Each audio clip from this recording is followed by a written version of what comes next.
역시나 김진표가 아직도 정신을 못 차리고 있습니다. 김진표가 우리 정치의 가장 큰 문제가 팬덤 정치라며 끝까지 협치 타령을 했습니다. 김진표 국회의장이 그나마 최혜병 특검법 상정은 했으니 마지막 해외여행 정도는 그러려니 했었는데 정말 끝까지 민주진보 시민들의 가슴에 불을 지르고 있습니다.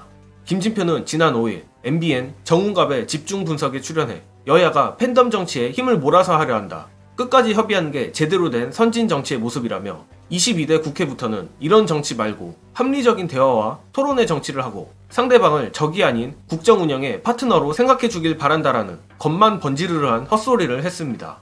또한 가장 빡쳤던 부분은 이 부분인데 김진표는 한쪽 당적을 계속 가지고 편파된 행정을 하면 편파된 의장의 역할을 하면 그 의장은 꼭두각시에 불과할 것이라며 사실상 추미애 당선인을 비롯한 현재 국회의장에 도전하고 있는 민주당 후보들까지 욕보였습니다.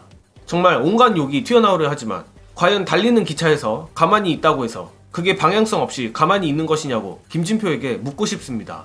지금껏 민주당을 적으로 규정하고 총선에 참패하기 전까지 협치하자고 목 놓아 외쳤던 이재명 대표를 죽어도 안 만났던 뻔뻔한 인간이 누굽니까? 심지어 대선 후보 때 지입으로 약속했던 공약마저 거부권을 쓴 인간이 누굽니까? 김진표의 망언들은 정확히 국민의힘과 윤두창에게 돌려줘야 이치에 맞는 것입니다. 그리고 이는 이번 총선의 결과로서 적나라하게 드러나지 않았습니까? 김진표가 어차피 조만간 떠날 사람이고 최혜병 특검이 상정돼 통과나 됐으니 그나마 욕 정도로 끝나는 거지. 특검마저 상정하지 않은 채로 이런 소리를 했다면 경로한 시민들이 인천공항 출국 게이트 통과도 못하게 했을 겁니다.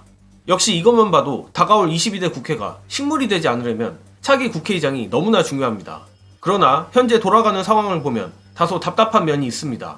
영상 보시고 이어가겠습니다. 친명이면은 수박이 아니고 반명이면은 수박이냐, 이게 아닌 거예요. 실제로는 개혁 성향을 가지고 정책에 우리 서민들, 당원들의 지지를 받으려고 했던 분인가, 그분의 정치 영생 한 20년을 들여다봐야 되는 거예요. 지금 당장 내가 살기 위해서 이재명과 친한 척해서 그 사람이 흔히 하는 말로 수박이 아니다, 이런 식으로 되는 건 저는 적절치 않다고 봅니다. 사람 변하지 않습니다. 국회의장 되고 난 뒤에 다시 원래 성향으로 돌아갈 수 있는 겁니다. 기준을 첫 번째 이걸로 정했으면 좋겠어요. 국회의장 감이 아니야. 일단 경력부터 한번 간단히 봅시다. 추미애 대표 당대표를 했어요. 법무부 장관 했어요. 나머지 분들은 이재명 대표 체제 아니면 누군지도 모르는 사람이야, 이름이. 그렇지 않습니까, 솔직히? 사실 이 정도면 합의 추대돼야 돼. 이 정도 경력 차이가 세게 나면은.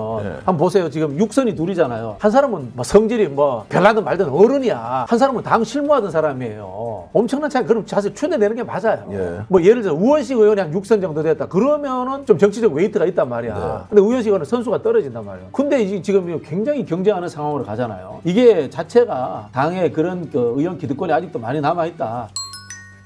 저는 현재 추미애 국회의장 지지율이 압도적인 이상 민주당 의원들이 역풍이 두려워서라도 추미애 국회의장을 만들기는 할 거라 봅니다. 다만 박진영 교수님 말대로 추대가 안 되는 상황이 어이가 없다는 것입니다. 또한 현재 정보지에 정말 말씀드리기도 민망할 정도의 유치한 추미애 국회의장 반대 찌라시가 도는 걸 보면 한심하기 짝이 없습니다. 대충 논지는 추미애 당선인이 국회의장 자리를 통해 이재명 대표를 제치고 대권을 노리기 때문에 국회의장은 무조건 이재명 대표가 쉽게 부릴 수 있는 인물이 돼야 한다는 논리입니다. 이게 얼마나 오만한 소리입니까?